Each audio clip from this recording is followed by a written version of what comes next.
Good morning. Welcome to the second session of the day, and this is Manju. For this session, we have our first speaker, R. Loganayagam, who will be talking on divergence in OpenQFT. Okay. Hello. So what I wanted to tell you about in the next few minutes is about work that I and many of my collaborators have been doing. So this is the broad outline of my talk. I will start with some general motivations of what this open quantum field theory and why it's a kind of a very interesting and important question. And then I will just give a very lightning review of what happens with divergences in usual quantum field theories and versus what happens in open quantum field theories, and I just conclude. So let me just start with this basic idea of an open quantum field theory, about which you have already heard in some of my collaborators' talks. So what we have in mind is a quantum. So first of all, open here means is in the sense of open quantum systems. That is, you have a quantum system which is coupled to the environment, and you kind of integrate out the environment, which you can do sometimes, and get an effective theory for this quantum system. And the point is that this quantum system then evolves according to some kind of a non-unitary, irreversible kind of an evolution. Okay, so this environment is usually light and a fast degree of freedom. The canonical textbook example of this kind of a thing is something that you have heard many times about, which is about Brownian particle in water, where you have a heavy particle and then which is rustled around by a lot of light water molecules which move very fast. And the point is that a lot of times that means that you can write down some kind of an effective description, some kind of an equation which just describes this heavy particle, let's say a ball or something, which is falling through water without, or a pendulum which is kind of oscillating in air, okay, without worrying about the detailed dynamics of the environment. Okay, and the point here is to do that for a quantum system. So there are many motivations of why we would like to do such things. One is, of course, that many systems are open, and in fact it is very difficult to find a closed quantum system. Okay, so more realistic systems are always open. So one kind of motivation as string theorists we are interested in is about black holes, which is that so the black holes themselves seem to somehow have some kind of an irreversible dynamics, that things fall in and things don't come out. And it is interesting to know from a point of view of underlying quantum gravity or string theory or whatever you have, okay, how this kind of a description comes out from an underlying unitary reversible kind of a description. Okay, and hence it is important to understand what you can say generally about how such irreversible descriptions emerge from underlying microscopic reversible descriptions. Okay, so there are also this is actually a very understudied problem. Okay, especially when it comes to field theory, because there are not many easy ways to actually approach this problem mathematically. So there are very few mathematical tools, so which means that there are a lot of things that one needs to develop to kind of understand. So another motivation is cosmology. Okay, where if you think about the visible universe, the visible universe itself is an open system where things go out of contact, of causal contact, and things come into causal contact because of the finite speed of light and the infinite size of the universe. Things, not all parts of our universe are accessible to us, which means that we are necessarily talking to only a part of the universe, that is a part that we can that can affect us and the part that we can affect, which means that the description of the things that we see is indeed a description in terms of an open system, and the question is that what is the correct way to describe it. Okay, so that is the question. Another very, very canonical example of a field theory, which is an open system, which is that you integrate out some degrees of freedom and you get a dissipative field theory, is fluid dynamics, which many people here study. And the point is that, one can ask the question about how fluid dynamics emerges from an underlying quantum field theory. Okay, so there's a field theory underlying it, on many at a microscopic level, which is reversible. How is it that an irreversible dynamics emerges from it? And that is also a question in open quantum field theory, which also underlines that that such descriptions are possible. And the point here is to have some formalism which kind of addresses these questions in a uniform way. Okay, and there are many things that we need to develop, and this is the broad theoretical motivation. There is also a broadly an experimental motivation. One of the things that I mean, you can ask why these questions were not asked, let's say few decades ago. I think the answer to that question is that for the first time experimentally, I think we are becoming better and better at getting a controllably open system. So while all quantum systems that one sees around are open quantum systems, they are always interacting with the environment. To really study open quantum systems and how their environment affects their dynamics, okay, what you need to do is a controllably open quantum system. So first you need to actually get a closed quantum system, and then systematically and in a controllable way, turn back on the coupling to the environment, so that we can study it systematically. And the point is that the fact that experimentalists are becoming better and better at doing that, I think is one of the reasons why it is a very interesting thing to talk about these days. So this is a very hard thing to do, in open field theories. For example, we do not really know how to controllably go from let's say a non-dissipative dynamics to a dissipative fluid dynamics, okay, experimentally. But I think it is something that is possible, hopefully in due time. So that is the experimental motivation, and then there are many questions that one can ask. Okay, so this is the broader canvas and the motivation for why we should think about open quantum field theories. So I'm going to talk today about some surprises when we study open quantum field theories, and how we should think about open quantum field theories, and which kind of underlines the fact that the basic principles of open quantum field theory are still unknown and ununderstood. Okay, in some sense, open quantum field theories bring in new confusions, which people who study open quantum systems, okay, that is not continuum field theories, but quantum systems, they don't actually have to face, because quantum field theories, when you have continuum description, when you have infinite number of degrees of freedom, it comes with its own complications, and I think a lot of these are really not quite appreciated. And once you start studying it systematically, you start seeing that there are many surprises whose physical significance is not clear, but we just say that there are many things to understand. Okay, so the phenomenon I want to talk to you about for the rest of this talk is something called as a non-local divergences. Okay, so this is a kind of so let me start with what happens in a usual quantum field theory. That is, usually if you take an infinite number of degrees of freedom, like say electrodynamics, and then quantize it. Okay, what happens? So this is the stuff of a standard quantum field theory course.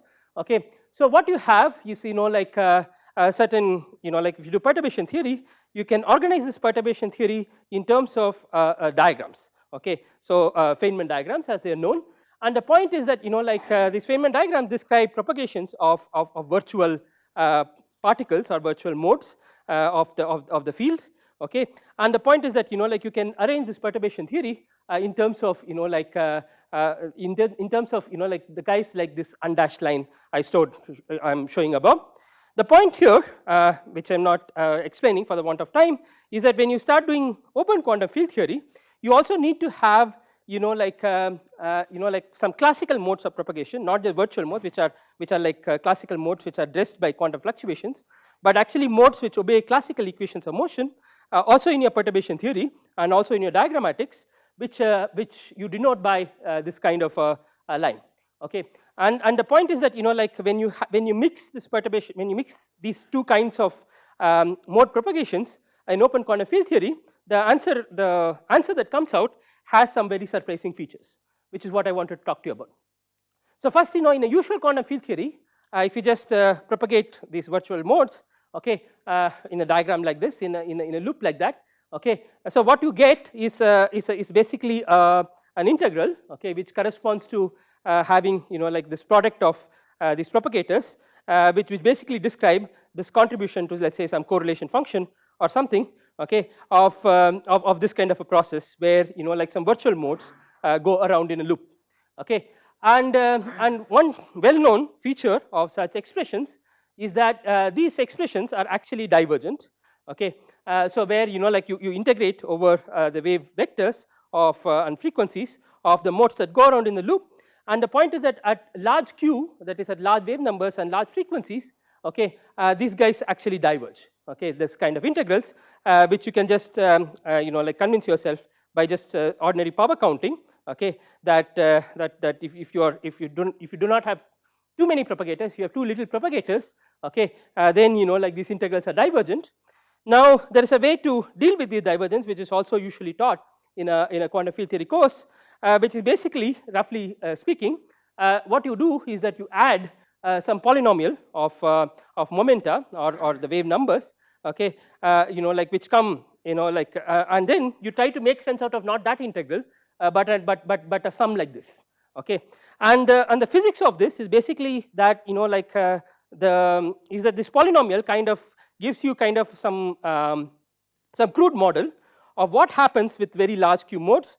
And so because like this kind of a propagation doesn't quite take into account how the large frequency and very like small wavelength modes propagate like in a system, and which means that like to take them into account, what you need to do is to make some model of them, and what you need to do, and what we usually do, is to add a polynomial, and then like you can make sense out of these integrals, okay. As opposed to like open quantum field theories, okay, where like the integrals that you get are like involve not just the usual propagators, but also this kind of the ring of classical propagators, okay, which basically involve integrals like this. So this is an integral that you can kind of look at, and you can ask, like is it also divergent, and if it is divergent, how do you model the high q modes in such a way that like you get sensible answers out of it, okay. So you can estimate this divergence by power counting, okay, when you have this Dirac delta functions and so on. The point here is that like there's a very naive expectation which you can do by power counting, which actually turns out to be wrong, okay. So this is one of the first surprises from which many other surprises follow, that if you just do a dimensional analysis, and say that, okay, the integrand at large q behaves a certain thing, by just doing dimensional analysis with the delta function, you would get something that is wrong, okay. So what you get actually is like this. So this is an analysis which I won't tell you, but the point is that like what you get when you do this integral very carefully is that you do get a divergence, okay, at even when you don't expect one. And the point here is that these divergences actually go like some 1 over k to the power d minus 2, okay, where d is the space-time dimensions of the in which this open quantum field theory lives, okay. Which means that like you cannot quite have like you cannot add what are called the polynomial, you cannot just add a polynomial and give a meaning to that, okay. And the point here is that like because the divergences that show up are actually non-local, and they're non-local because if you have something which is some inverse power in k, and you Fourier transform back into the space-time, you get these non-local divergences. So it is not quite clear, okay, what is the kind of physics that you need to add to make them sensible, okay. So this is another statement. I'll just ask you to look at this bolded statement. So this is another way of stating what we have found, okay, that if you kind of like bring together two operators, okay, in where you have like which are not time ordered, okay, for people who know what time ordered operators are, then the divergences that show up in such correlation functions are kind of very unusual and unfamiliar to what quantum field theory knows. Okay, so this is my conclusion. So this is a kind of what I described is an example of something which happens in an open quantum field theory, which is very different from what happens in the usual quantum field theory. Okay, and hopefully you got a rough idea. And the point here is that like this is a particular calculation, but by now we have and my collaborators and many people have done calculations, okay, which kind of say show that these are quite generic, and these have to be understood in order to make sense out of things like how do you think about let's say fluid dynamics as coming from a quantum field theory, which is obviously an important question. Okay, so I'll just stop here, and yeah, I'll take questions. Yeah. Any questions?